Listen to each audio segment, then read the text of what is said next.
Hello and welcome to another fantastic week ahead here from Wellington. We're into the NetJets week and we're going to be looking ahead to all of that. We're also going to reflect this week on what happened on a busy week last week on week 3. Not only do we have national Grand Prix, we had international Grand Prix with the Key Flow Feeds Grand Prix as well, and several of those top few riders in that are joining us here today as well, and also the Brain Juice U25. So lots to reflect on, lots to look forward to here. It's all here on WEF Weekly.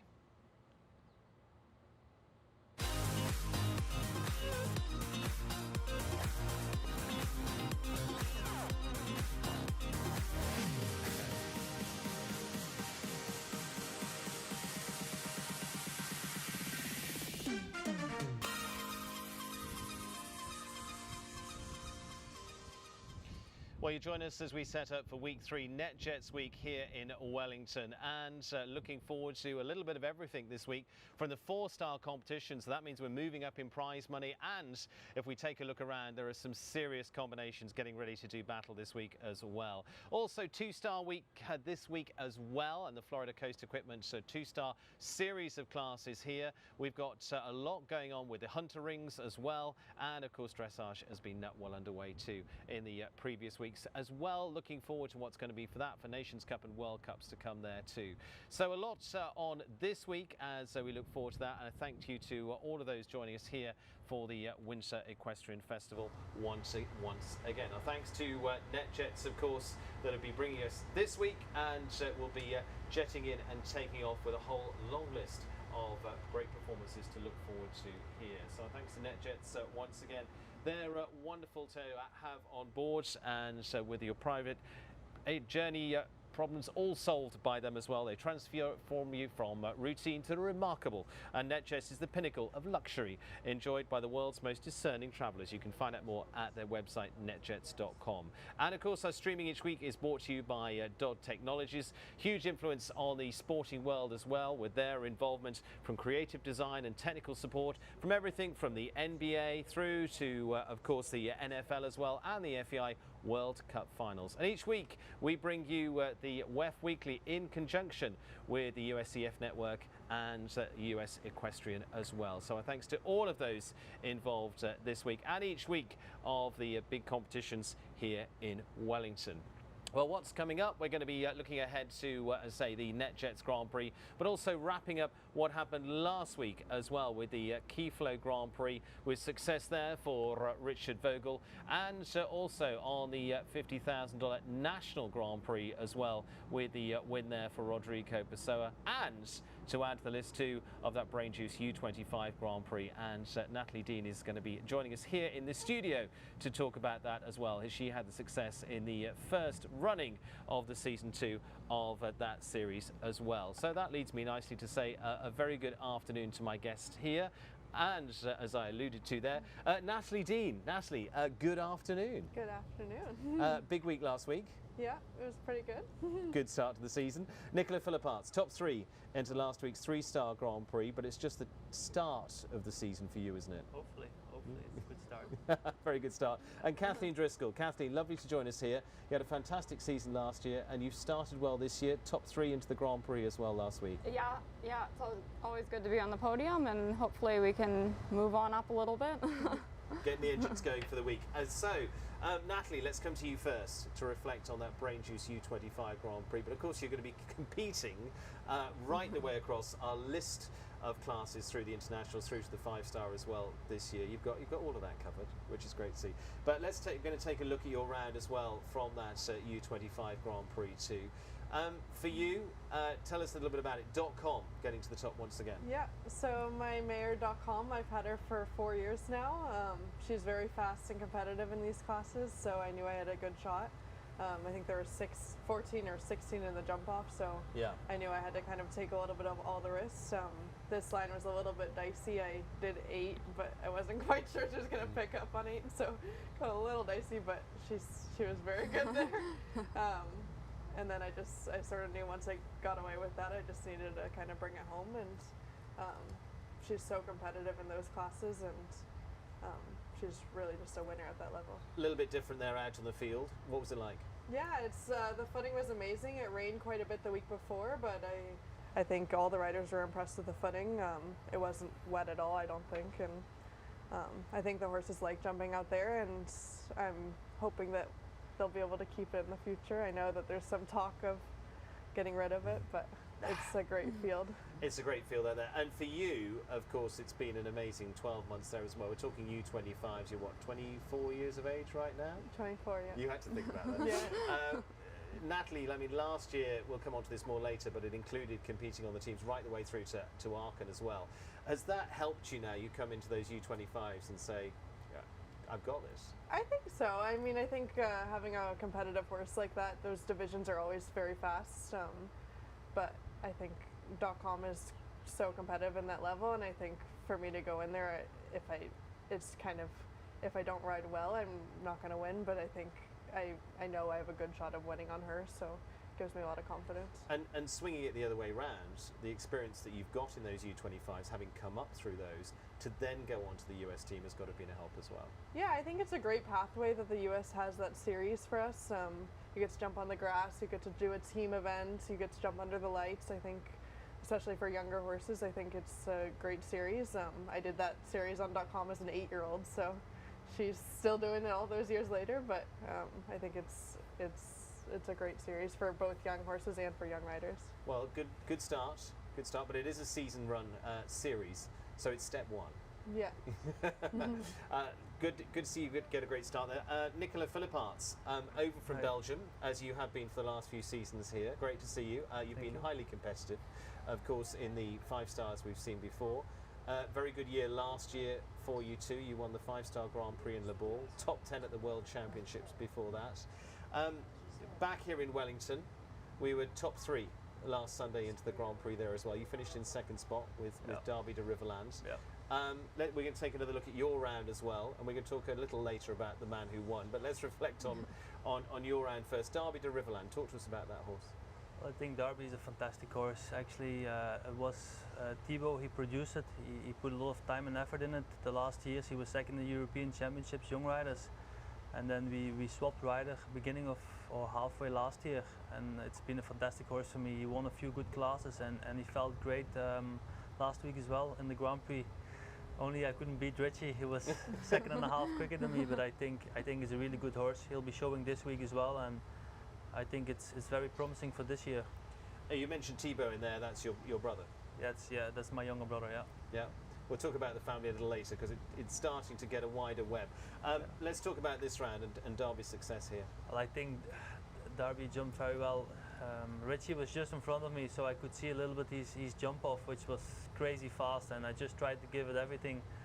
But I'm very happy with the 2nd place. The horse is really improving a lot, and it motivates me a lot for the future as well. I think it can be a very good horse, very careful and highly competitive. If you see the last 4 shows, he's always been 2nd or winning a class. So, and he likes the Derby field as well. I think on the grass, it's a fantastic ring, and I always like riding a lot here on that ring. What are his characteristics? What's Derby like? Well, I think from nature he's quite chill actually. He's not super hot to ride. He's quite nice to ride on the flat, but he always gives his best from himself in the ring. And I think you need to motivate him sometimes a little bit, but it's a fantastic horse in the ring, and he always goes a gear higher when he gets into the jump offs. It worked pretty well, but the man that got there had a different gear, didn't he? Yeah, I think Richie was the winner last week. I think it was an unbeatable jump off again. If you see how Richie improved the last years, he's always been a fantastic rider, but he's just been unbelievable the last year, and he's winning everywhere. He's really on the highest riders in the world, and for sure he'll make it everybody difficult here in this season here in Wellington. Absolutely, he sits well top 10 right now. Cathleen, Driscoll, success for you as well, top 3 there last week. Yeah, it was a super finish. It's a newer horse for me. I only did a couple shows the end of last season. This was his first 3-star. So I'm thrilled with him. He jumped fantastic out on the field, big scopy horse, rangy, a little bit of a slower goer, so he's the type that's got to leave out strides. I ended up doing 10 from 1 to 2, which is the same as Richie, but my 10 was a lot slower than his. Yeah. But I think it's a great horse for the future. We'll just continue to bring him up down here in Wellington, do some 4 stars, try and get him up to 5-star by the end of Florida. and I think he's a good horse for this summer, maybe to try and do some teams with him. You know, even the last sign I did the 7 to the 9, which was the big leave outs, but he's such a rangy horse. The 9 got slowing down at the end, you know, so I just couldn't beat a horse like Richie's where it's galloping the whole way and I'm slowing down on the double leave out. But overall, Hidalgo very happy with that performance. Yeah, very happy. Yeah. And for you, you've got quite a range of horses now. I do. I actually have a really good string at the moment. I'm very excited for this season. I can start playing them around a little bit. I've got a couple horses for these 4-star and 5-stars, so I'm very excited. We're going to reflect on those in a few minutes' time. We're going to have a look at Richie Vogel's round as well. From last Sunday, as we've hinted that it was quite a fast round that came together. Natalie's nodding down at the end, which means I'm going to pick on Natalie at this point. I mean, I think Richie's just such a fast rider. His horses are all very fast, and I think when Richie's on it, I think it's quite hard to beat him. And Nicola, you were watching this round, you mentioned. Talk us through a little bit of this. Well, I thought it's going to be very difficult to beat him. If you see, he turns very short to the vertical here as well, and then I didn't even think there would be 7, but like even his horse doesn't have the last biggest stride, but he still makes it go, and I think he's an unbelievable fast rider, and even to the last, I think the last 2 jumps he really took a lot of risk and turned out very well, and he deserved to win last week. So he was actually on the show telling us how much he thought of Sidello a couple of weeks ago, which was. I actually asked him earlier today if he liked United Touch or Sapano better, and he said Sidello is his favorite. It's nice when you can put those other 2 World Cup winning horses. And, that's a nice group to be picking from. Kathleen, from your point of view, what did you take away watching that on Sunday? Yeah, I mean, he was just belly to the ground from the first fence to the last. He's an amazing rider, an amazing group of horses. And it's fun to have riders like him here in Wellington. You know, there's so much to learn, and it's good to have that, you know, great competition, and you know, Nicola as well. You know, they're both amazing riders. So, you know, for myself, I need to step up my game a little bit. How much does that actually help you being here in Wellington? And we've got quite a few of the Europeans appearing, and Nicola's here already. We've got Ben Mayer. We've got quite a long list that's going to appear, and especially towards the end of the season, from what we're hearing as well, it's going to get seriously competitive. Yeah, I mean, we have great shows here in the summer, but you know, Wellington, it's so competitive, and I think it brings you up to another level. You know, having to ride in these classes against all these great riders, and it brings you up and, you know, makes you better for it. Nicola, who do you go to the ring and watch? Which riders out there do you think, I want to watch what they do? Well, for sure, I think for sure Richie as well. I think at the moment he can do things that many other riders cannot, but I think McLean, I have a lot of respect for McLean, how professional he is and how he really walks his jump offs, and then obviously Ben, fantastic riders. There's a few different riders that I look at. Of course, I like to, if I have to go in the beginning of the jump off, it's difficult to see, but I like to see all the different riders compete in the ring here. Natalie, from your point of view? Yeah, I think there's so many great riders here in Wellington. My new trainer, Ben Mayer, is obviously one of the best, so I'm very lucky to learn from him, and we'll see. This season is hopefully exciting for him. Hopefully he can pass up Henrik. Well, he was the winner of the NetJets Grand Prix here last year, so he's the one that's kicking off with defending the title here on Saturday night. So no pressure, Ben. And he also finished up in another Grand Prix as well. He was actually second in last week's Grand Prix the year before, so he's got quite a start. But fingers crossed, see how that goes out. But looking forward to that. And we also reflect a little bit, because we had a little bit different last week, because we had a National Grand Prix on Saturday night. Kathleen, I'm going to let you comment on that, because you were in there as well. Rodrigo Pessoa was our winner with Gonzalo, horse that was produced with Trevor Breen of Ireland, now with the Paseo Farms team here. We'll have a little look at this, but again, it's a good opportunity, and I'm sure you took advantage of that opportunity as well. Yeah, you know, the National Grand Prix under the lights, it's a good chance to get, you know, green horses or younger riders in under that atmosphere. I was on a 9-year-old that was a little bit green. You know, it was a great jump off. Rodrigo's fantastic on any horse, you know, but on this horse, a little bit of a smaller mover where he could keep galloping everywhere. I think this turn back to the vertical here is where he won it. He was just so smooth, picked up on the good one, and then big gallop to the last. It was a course that kind of suited a horse like this, a little bit of a smaller mover where he could keep galloping. And from his point of view, Nicola, the way we watched that round, I mean, Rodrigo all the way through, I mean, Cathleen keeps pulling out the word smooth there. I mean, there was just nothing that changed the rhythm, was there? No, I think Rodrigo's a real example also for the sport. If you see what he's won through his career, he's a real good rider, and you can see also in the jump off he has a lot of experience. He supports the horse in all the turns and makes the horse comfortable every time he turns short, which the horse looks to the jumps. I think many riders can learn from that, and he really shows that he's a rider with a lot of feeling. Natalie, you're nodding in agreement. Yeah, I mean, Rodrigo's won on the biggest stages of the sport. I think he's had an amazing career so far, and he's just so smooth, and that jump off was just yet another little win for him, but it was amazing. And good to see, and I think Gonzalo's going into the big classes here this week as well. We'll see from that point of view. And there were a few, it was an interesting class, Kathleen, from the point of view, like you say, you were riding a 9-year-old. We had a few different horses in there. Yeah. One of them was Gonzalo Busca, had a 9-year-old in there as well that finished top 3, that caught the eye of quite a few, which we've got a few shots of as well. But from that point of view, it's a great class for getting those younger horses in there. There were a few people that were doing different plans in there as well. Yeah, absolutely.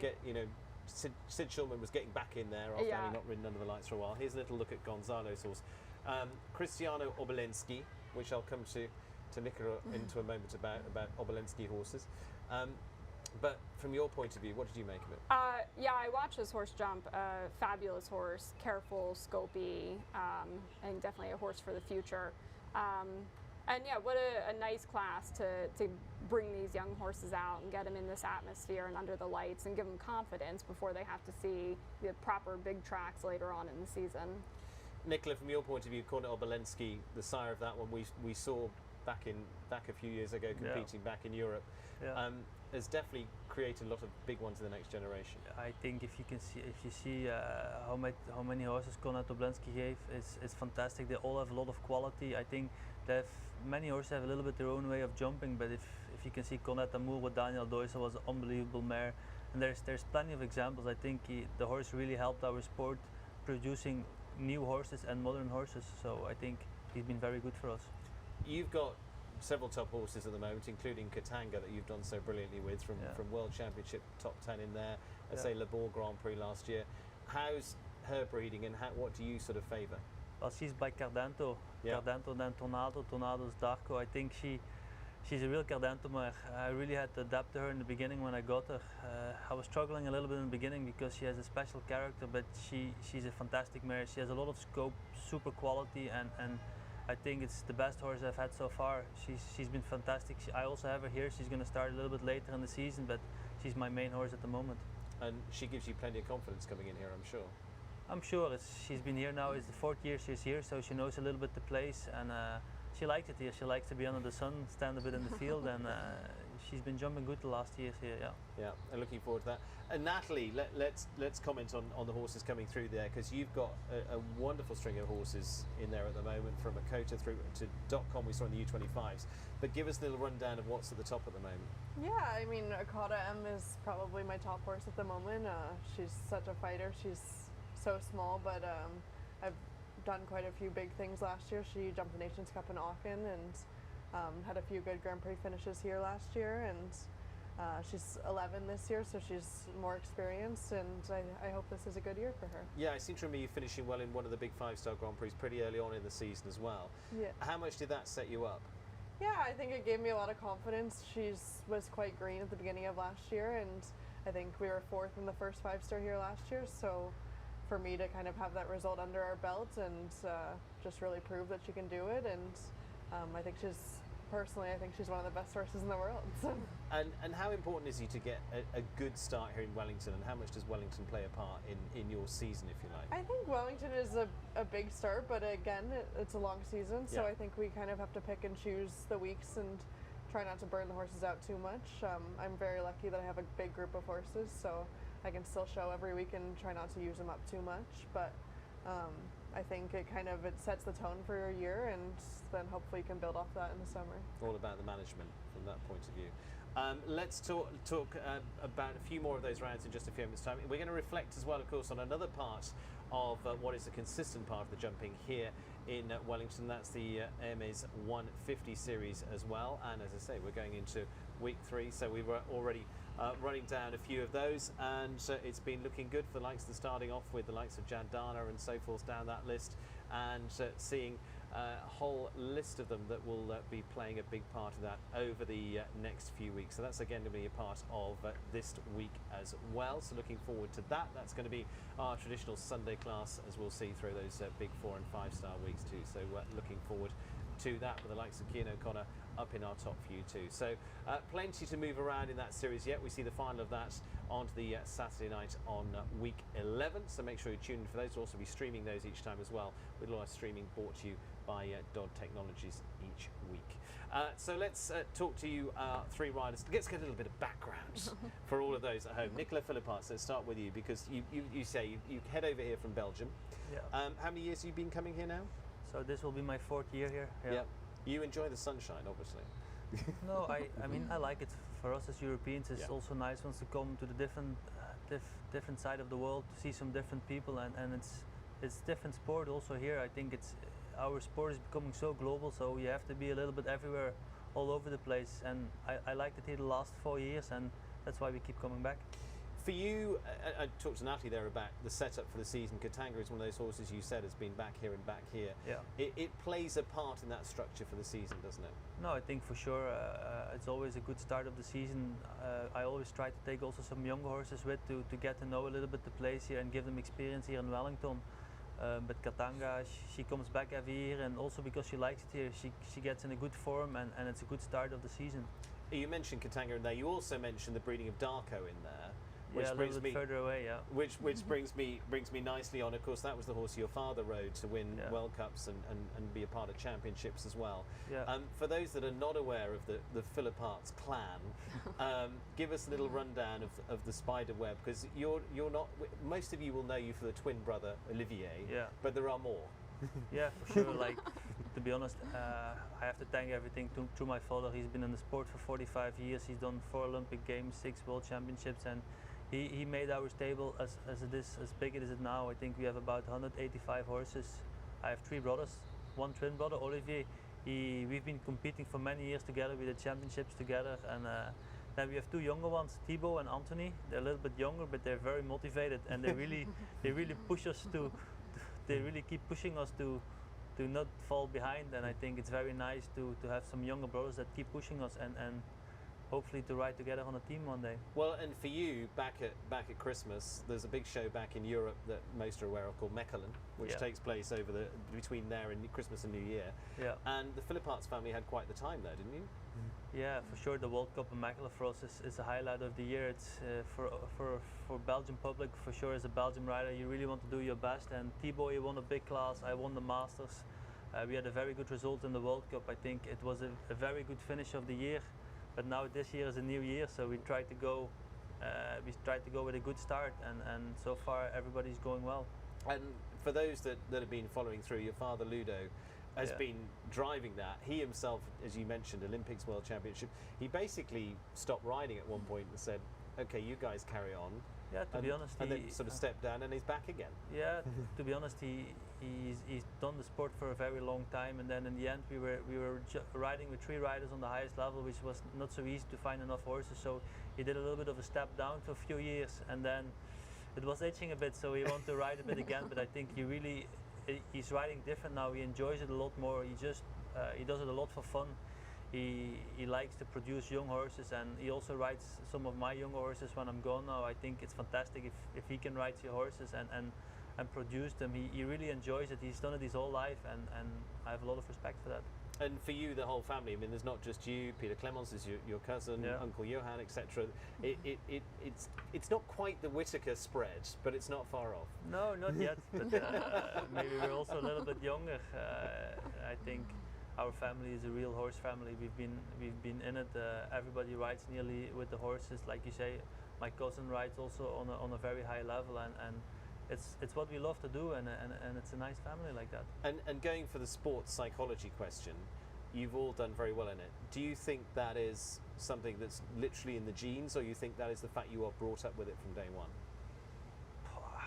I think the love for the horse, for sure, it has to be in the genes. You cannot just make it, but we never saw anything else. Like Oliver and me, we did many different sports, but we always came back to the horses. Also, it was a bit easier because my father, he had the experience and he could give it to us, and he found good ponies, good horses, but in the end, in the ring you're alone and you still have to do it. So I think it's been very good so far.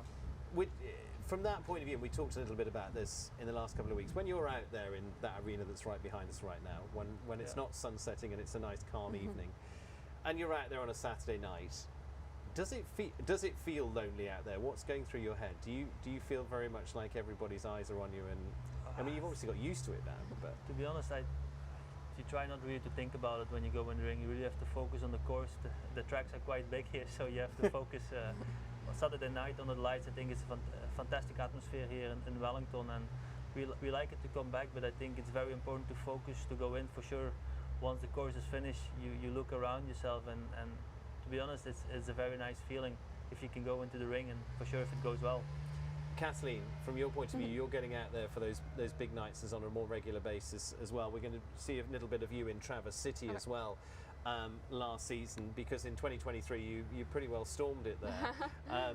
There we go, we got some shots there, but you won several big Grand Prix from that point of view. You went fantastically in the Gold Cup. You finished up leading rider for the season as well. It was a great summer there.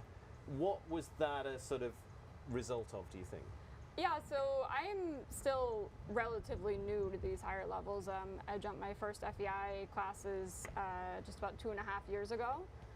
So I've still got a lot to learn, but 2023 was a bit of a breakout year for me. I won a couple Grand Prix. I was on the major league teams, got to jump some bigger tracks. I've got a nice string of horses now, so I have a few I can play around with in these 4-star and 5-star Grand Prix. And I'm just trying to get in the ring and get more experience and keep coming through. You know, it's a process, it takes time. I've had my ups and downs, you know, thankfully the ups are a little bit, you know, taking precedence right now. But, you know, we're just looking to get better and, you know, get more experience in these big Grand Prix, these night classes, get a little more consistent in that. And then, you know, look ahead to teams this summer maybe, you know, if everything's going well. The horses keep coming through like we think they're going to. Because you've already started within that process, haven't you, with the teams? Yes. Yeah, give us a little bit of background there. Yeah, so I jumped my first teams at the end of 2022, the 3-star teams in Spain and Portugal. Was second in the 3-star team in Portugal. Good experience, you know, it's always different riding on a team, different pressure, something you just have to do and, you know, get better at it. So I'm glad I got a couple of them under my belt, and now we'll, you know, look on towards the ones coming up in the future. And give us a little bit of background, because you've worked your way into the position. You're now very much #1 jockey with Katie and Andre Prudhomme from the Play Bay Farm stable, and I mean they've given you great support and experience all the way through. Yeah, they've been amazing. But take us through it a little bit. Yeah, so I have maybe a bit of a different background than most. I grew up riding very locally in Maryland through my teenage years. And I was just trying to kind of find my path and find my way up to the top levels. I was through the Emerging Athletes program, actually with the USHJA, and a person within that program, Colleen Reed, she recommended me to Katie, and Katie was not so keen on it in the beginning. She really didn't want to hire me. You know, I went and said I wanted to be a rider, and she said, well, no, I don't need a rider. You can come and groom. Yeah. So I came on as a groom originally. That was 5 years ago now. And then, you know, flat rider, sales rider, little horses, and you know, the position grew and grew over the years. And, you know, now it's absolutely fantastic. They've given me so much opportunity, you know, and we have a great string of horses, and, you know, they're really helping me, you know, reach my goals and, you know, get to these big classes. And for you, you see where you're getting to now. You say top 3 in the Grand Prix last week. Yeah. We've seen success throughout Michigan, etc., and that coming through. Your Grand Prix win in Tryon as well. Did you envision getting to this stage and now thinking this season, go, okay, there's another level? Yeah, I mean, it was always hard. There were times, you know, like when I was grooming before I came to Katie, and it was hard to see a path forward. You know, I felt a little bit stuck, and I was trying to find my way. So there were definitely times where I didn't, think I'd be where I am today. And it's fun to think about that sometimes, I'm sitting here, we were third in the Grand Prix, and I'm thinking, well, that's fine, but it could be better, I could be winning these classes, and I need to, I'm thinking about all the things I could have done differently and how I could have been faster and how I could make the horses better. But, in hindsight, 5 years ago, if you told me I'd be sitting here, where I am and doing what I'm doing and being on the podium and these Grand Prix, it's a little bit surreal. It's, everything's come together quite quickly and quite well. But it's a magic of those ingredients of persistency, hard work, and at the end of the day, you've got talent spotted as well. Yeah, and a lot of people that have helped me now over the last few years. I have a fantastic team behind me with Katie and Henri Prudent. They've really made all the difference. They gave me the opportunity. It's, opportunity can be hard to find sometimes, and they've given it to me in spades. And Nicola, we've seen it with the Europeans, if you like. I mean, you take someone like Richard Vogel from that point of view. He was working it with Ludger Beerbaum, he worked with Hugo Simon. It's great when you get in there, but those guys in Europe, we see them going through as work riders and getting talent spotted and working their way to the top. I think for sure, and it's also nice in our sport that it's still possible sometimes. I'm for sure it's very difficult if you don't come out of the background, but it's still possible. If you see Gregory Watley is one of the best riders in the world as well. He's also not been out of a horse family, and if you see what he built up through his career, I think it's fantastic. It's very difficult, but it's still possible sometimes. And all the years Henrik von Eckermann has spent at Ludger Beerbaum's, Philip Weishaupt, etc. Yeah. And he's world number one now. So. He's world number one. But one who might be world number one coming up is Ben Mayer, who is now in the corner with Natalie Dean from that point of view, your new training regime. You've had a fantastic run up to this point, and things change. And for you, what's it been like getting into working with Ben early this season? Yeah, it's been amazing. I mean, he has so much experience, and it's so cool to watch him ride every day. And I'm learning so much from him, and it's for sure a different program than I'm used to. But I think so far we've done quite well, and I hope it continues. And I'm very excited for this year. For you, let's reflect on last year a little bit. I mentioned earlier, obviously you were on the team in Aachen. You were you're probably 23 at that point, 23, 24. Did that all feel a little bit daunting? Where did that put you? Yeah, I think honestly Aachen was a dream come true.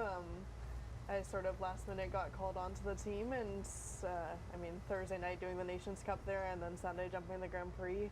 I had a pretty good week there, and my horses, I had one down unlucky rails in a couple of classes, but all three of my horses jumped 160 classes, and I think I'm very lucky. My parents are very supportive of me, and I have a big group of horses, and I think that's something that I definitely remember, that a lot of people don't have that string and support behind them, and I'm very grateful. But I mean, Aachen, it's the best in the world. We can see by the smile that comes across your face when you start talking one of the horses, and two, going to shows like that, doing well here. Yeah. That what drives you? Yeah, I think at the end of the day, we all do it because we love the horses and we love the sport. So I think you just want to get better yourself and improve your horses and your riding. And I'm very lucky that I have such great horses, and I want to be the best rider I can for them. So that kind of drives me to keep working. That's going to bring me on to a viewer's question a little later as well. Iron Dames. Some might have heard that word name. Yeah. Some others. Tell us a little bit about Iron Dames. So the Iron Dames, Deborah Mayer, she is kind of the founder of it, and she's really promoting women in sports. She just branched out into the equestrian sport. She was in motorsport before. So our global team is the Constars, powered by the Iron Dames for this year. And she's been such a big supporter for all of us, and I think that it's going to do great things for the sport and promoting women, and I hope this is just the beginning. Good. Looking forward to that. Let's bring us on nicely to questions for all of you, and I'm going to start with Natalie, actually, from that point of view. Natalie, one of the questions I got in the first of those questions, which we've taken out, when do you realise you wanted to go pro? But actually, you still ride under amateur status, don't you? Yeah, so I'm still an amateur. I'm quite lucky. I have the support of my parents, obviously, and I am still technically an amateur, and I'm taking advantage of doing those amateur classes when I needed to get a young horse in the ring. And But when we're talking pro, I mean, we're talking the fact you have gone and ridden at Aachen and all of those shows from that point of view. What does it feel like being in there, and when did you sort of think that is my aim? I think that really I made the decision to move to the East Coast from California. I grew up on the West Coast, and I think when I made that decision, I said I really want to see how far I can go in the sport, and I think moving here was the first step, and it's been amazing so far. Second question, which brings us on to, which I say neatly follows what I was asking earlier. Where would you like to be as a rider in 5 years' time? So when you're 29, the grand old age of 29. I hope I can continue to improve. It's obviously a big dream of mine to be on U.S. teams and championships. So whether that's World Equestrian Games or the Olympics, I think hopefully in 5 years I'll have done some of those things. And from your point of view, as an American, you're going to have LA, which is in that bracket, aren't you? Yeah, LA is obviously a big goal of mine. I grew up in California, so that was even more special for me, and we'll see. Aiming towards that. Which then brings us on to a final question for you, which is, what are your specific goals for this year? Yeah, so obviously the Iron Dames is a big goal for our team to kind of prove that our all-girls team can compete with the boys. And she says, giving Nicola a little wry smile. I'm like, come on then. I'll have to dig it between the two girls. So obviously we have big goals for the global team, and then obviously the US, I hope to be on some Nations Cup teams this year again, and yeah. What would you class as a fantastic Wellington this year? What would be your aims out of this? Yeah, I think I'm really looking for consistency. So far we've done pretty well, but it's only been the first 2 weeks. I think if I can be consistently jumping clear in those Grand Prix, I think that would be a good season. Okay, Nicola, let's come to your questions. For you're up from that point of view. Our first one is, do you have any specific rituals or routines before the start of a round? To be honest, not really. I don't have anything specific. I think the most important is that the horse can be relaxed going into the ring. I have a few horses with a lot of blood, so I try to walk them a little bit longer before they can go in, so that they relax a little bit once they get into the ring here, for sure on the lights Saturday night. Okay. Second question for you, Nicola, is why did you decide to compete at Wellington?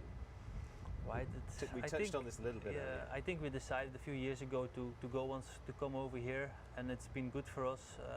We also have quite a big business table, so we sell horses here as well, and to ride and compete here with different people and in a different place in the world, I think is very interesting, and it's very nice to come over here. How do you think it's sort of changed you in that, as you say, you've been coming here for 4 years? Does it make any difference to you going into the rest of the season? Yeah, I think for sure as a European to come over here in America and ride between all the best American riders, I think for sure it's different, and you can learn a lot from them as well.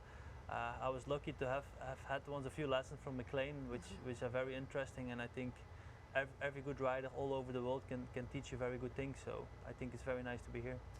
Final question for you, Nicola, is what was a specific victory that meant a lot to you, and why? I'll pull this one out for you. Well, last year the Grand Prix of La Baule, I think, was a fantastic victory. I think Katanga, she's been jumping very good the last 3 years, but she never had a Grand Prix victory. Yeah. She was third in the Grand Prix of Aachen the year before and sixth last year, so I think she really deserved to have a nice win. And La Baule, she deserved to win, I thought. It was a good day, I was there. Yes. Kathleen, let's come on to your 3 questions for you, and take a look at what's coming up for you. We are going with our first question is, how do I get confidence back after a fall? So we've got riders asking what you do about that, because it happens to everybody. Yeah, it does. I've had my fair share of falls. I think it's important to take a moment to think about it and figure out what happened, address any issues, physical issues. Did it happen because the horse is sore, or because you moved up too quickly? So think about why it happened, and then you have to kind of forget about it and move on. Go home, jump some smaller rounds, smaller classes, jump in a comfortable environment. But I think the biggest thing is, to get back on and start jumping again. Confidence has to be built up. And there's only one way to do it, to get back in the ring, but start small and work your way up. Okay. Second question for you is this. What advice would you have for seeing the perfect distance? And if you know this one, can you tell everybody, please? Yeah, it would be lovely to see the perfect distance every time. Unfortunately, that doesn't happen always. You know, it's good to practice at home over rails on the ground, developing your eye, but then the bigger part of it is realizing what to do when you're not on the perfect distance, because that's going to happen more often than not. Becoming a reactive rider, that you can either get your horse back quickly or get them in front of your leg quickly so that you can create the distance that you want. Final question for you. Who inspires you the most in the world of show jumping? You know, I could like close my eyes and point at anyone. There's so many riders, so many amazing riders. Personally, I've always loved BZ. You know, I mean, what an icon, you know, an amazing woman, an amazing athlete in this sport. You know, she can get on absolutely any horse and get it to go her way and jump at the highest level and jump clear rounds. You know, she's fantastic. I loved watching her growing up. Excellent. Good. Excellent. Thank you very much to all three of you. And that pretty well wraps things up, you'll be delighted to know. Natalie, let's come to you first. What's the plan for this week? Yeah, so I'm showing a Kata M this week in the 4-star, and hopefully we qualify for Saturday night and have a good Grand Prix. Okay. Nicola? Derby again? Derby again, yeah. He'll be doing the qualifier tomorrow. If that goes well, he will be doing the Grand Prix on Saturday. That's the plan. Then he can have a bit off. Kathleen, probably a busy week for you. Not too busy, actually. I'm just jumping the 2-star this week. Yeah. My horses, they all got a nice break after we were out in California in December, so I'm just bringing them back. I have one of my special horses, Flotilla. She's, you know, super careful, so I'm going to jump her a couple 2-star classes just to get her legged up, and then she'll be in the 5 stars later on this season. Looking forward to that, and I'm looking forward to seeing all three of you in the 3 stars, the 4 stars, the 5 stars, because 5-star week is going to be week 5. Looking forward to that, but that's the first of our 5-star weeks, which is what we get to see here in Wellington, which is great. We've got that consistency. Thank you very much to all three. Natalie, good luck. Thank you. Looking forward to it. Nicola, more of the same, please. Hopefully.